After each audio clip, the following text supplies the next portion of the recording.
Welcome to the Weekly Harvest on TTV. I'm your host, Najah Taha. The 6th edition of the African Smartphone App Competition concluded last night in Nouakchott. This event, organized by the High Institute of Digitalization in partnership with African Networking Innovation Platform,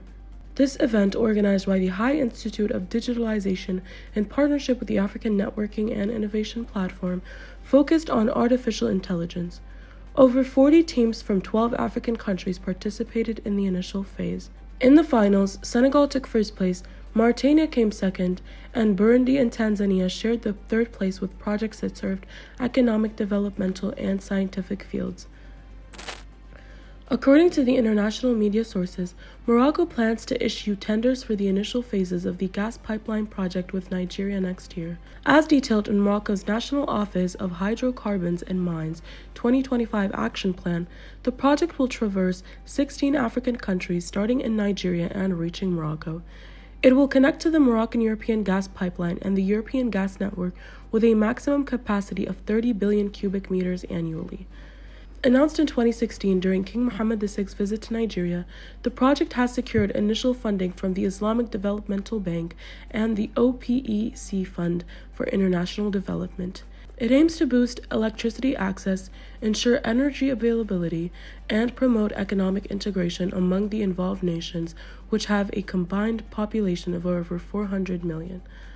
The first phase will involve Morocco, Mauritania, and Senegal, with agreements for gas transportation expected next year, along with tenders for pipeline construction and the establishment of a company to oversee the project's construction, operation, and maintenance. The Mauritanian Football Federation has mutually agreed to part ways with the national team's head coach, Amir Abdou from Comoros, following a meeting on Friday. In a statement on its official Facebook page, the Federation expressed gratitude and appreciation for Abdou's contributions. He notably led the team to the second round of the African Cup of Nations, Côte d'Ivoire 2023, and the local team to the quarterfinals of the African Nations He notably led the team to the second round of the African Cup of Nations, Côte d'Ivoire 2023, and the local team to the quarterfinals of the African Nations Championship, Algeria 2022. Abdou's departure follows Mauritania's failure to qualify for the 2025 African Cup of Nations in Morocco. The United States and Mauritania held their second joint dialogue on energy and mining via video conference. Participants included Mauritania's Ministries of Energy, Petroleum, Mines, and Industry, a high-level U.S. delegation, and private sector representatives from both countries.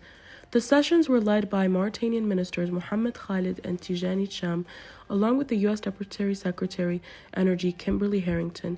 They reviewed progress since the first dialogue in 2022, such as a clean energy cooperation agreement signed at COP28 in Dubai, a carbon-free iron and steel production analysis, and an energy trading program in Nouakchott. The Mauritanian minister outlined a vision for sustainable energy use, while U.S. officials praised the collaboration and shared insights to enhance Mauritania's mineral resource exploitation. Discussions also covered investment opportunities and overcoming related challenges. Both sides expressed a desire to strengthen energy and mining sector ties for mutual benefit. The Moroccan newspaper Hasbras reported an attack by armed individuals on Mauritanian miners in the Chagats area near the Algerian border. According to Mauritanian sources, the attackers from the Tindouf camps in Algeria seized 2 vehicles, diesel, and gold prospecting equipment. They also restrained and assaulted the miners and damaged a third vehicle's tire. The incident occurred near a Mauritanian army barracks, and a senior security official identified the attackers as Sahrawi militants, contrary to initial beliefs that they were Azawadi. The official spokesperson for the government, El-Hussein Amadou, announced the authorities' readiness to organize comprehensive political dialogue, allowing participation for all parties without exception and ensuring that all issues can be discussed without restrictions.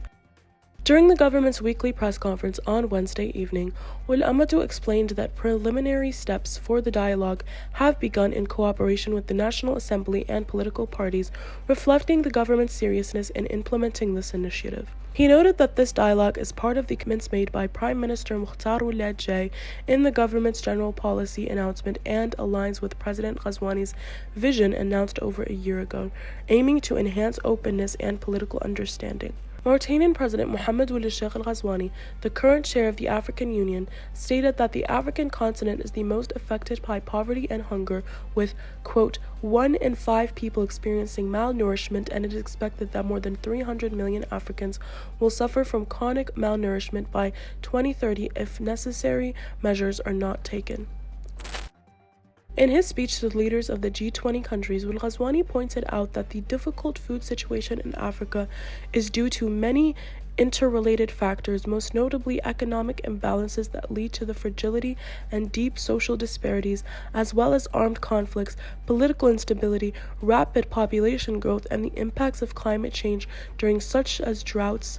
In his speech to the leaders of the G20 countries, Ould Ghazouani pointed out that, quote, the difficult food situation in Africa is due to many interrelated factors, most notably economic imbalances that lead to fragility and deep social disparities, as well as armed conflicts, political instability, rapid population growth, and the impacts of climate change such as droughts, floods, and weak agricultural production.